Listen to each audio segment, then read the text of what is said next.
Emmerdale. The Chas Dingle horror story. Revealed. They always said the Dingles had a dark side, but nobody, not even Cain, ever guessed just how deep that darkness ran. Behind the laughter, the fights, and the pub pints at the Woolpack, something far more sinister had been brewing for years. And it all started with Chas. The village had grown used to tragedy. Fires, murders, betrayals, it was all part of life in Emmerdale. But the events of the last month had chilled even the hardest souls. Liv Flaherty's cryptic diary entries, Moira's frantic warnings, and then, bodies. It began quietly, as most horrors do.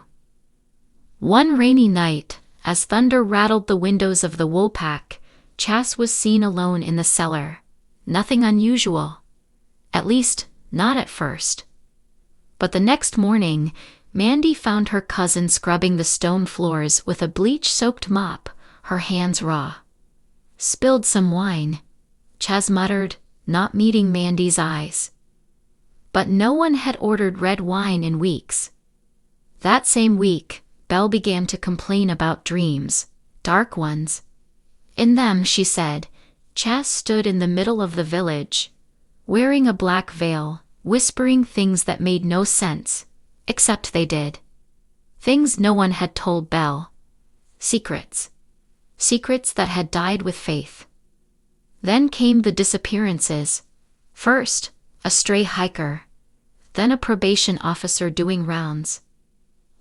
Last, a local historian researching the Dingle family tree. Police shrugged it off. After all, it was Emmerdale.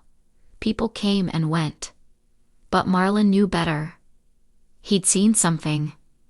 One night, walking back from the pub kitchen, he noticed light in the graveyard by the church. There, illuminated by a flickering lantern, stood Chas. She was kneeling at Faith's grave, whispering, chanting, then digging. He never said anything. Who would believe him? But secrets rot when kept too long. The truth finally broke open on the night of the blackout. A fierce storm had knocked out power across the village. Everyone gathered at the Woolpack, as they always did, sipping whiskey by candlelight and sharing ghost stories. Chas was unusually quiet, seated at the bar, fingering a necklace that none had seen before. An old iron key hung from it. "Family heirloom," she'd mumbled. Suddenly, a deafening crack shook the building. The back wall collapsed, revealing what lay behind it. A hidden chamber, sealed for decades. Inside were bones. Human bones. No one moved. A scream broke the silence. "Paddy's." He rushed forward, grabbing Chas, demanding answers. But she just smiled.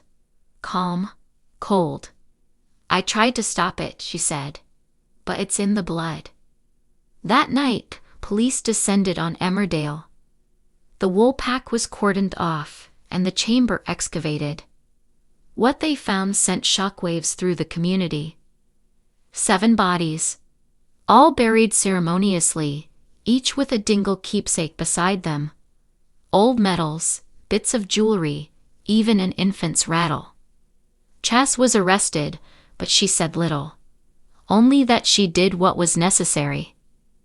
It was Harriet, digging through parish records, who uncovered the chilling truth. The chamber dated back to the 1800s. Legend spoke of a Dingle ancestor, Esther Dingle, accused of witchcraft during the Victorian era. She was said to have made a blood pact, the power to protect her family in exchange for something far more terrifying. A soul every decade. A sacrifice. Generations passed. Most forgot, but one Dingle didn't. Faith. Faith had spent her life battling demons, literal and metaphorical. When she died, she left behind more than secrets. She left a legacy. One Chas had inherited. Inside Faith's old jewelry box, Police discovered a tattered diary. The entries were erratic, panicked. They spoke of visions, of Esther's eyes in the mirror, of protecting the bloodline.